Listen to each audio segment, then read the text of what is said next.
ସୁନ୍ଦରଗଡ଼ ମହାରାଜା ସ୍ୱର୍ଗତ ଭବାନୀ ଶଙ୍କର ସିଂହଦେଓ ଓ ତାଙ୍କ ରାଜା ପ୍ରସାଦ। ତାଙ୍କର ଜନ୍ମ 1898 ମସିହା, ମୃତ୍ୟୁ 1930 ମସିହା। ସେ ଥିଲେ ସୁନ୍ଦରଗଡ଼ର ଶେଷ ରାଜା। ତାଙ୍କ ରାଜପ୍ରସାଦ ସୁନ୍ଦରଗଡ଼ର ଇବ୍ ନଦୀ କୂଳରେ ତାଙ୍କ ରାଜପ୍ରସାଦ। ଇବ୍ ନଦୀ ମନୋରମ ପରିବେଶ।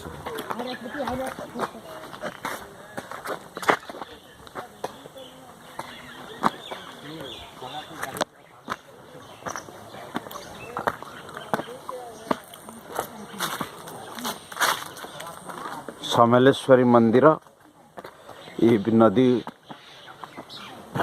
ଅବବାହିକାରେ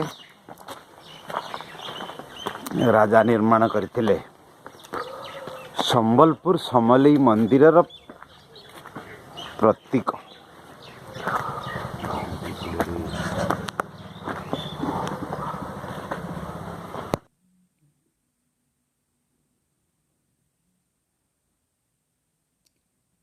ଇବ୍ ନଦୀର ମନୋରମ ପରିବେଶ କୂଳରେ ଅବସ୍ଥିତ ମା ସମଲେଶ୍ୱରୀ ମନ୍ଦିର, ମା ସମଲେଇ ମନ୍ଦିର।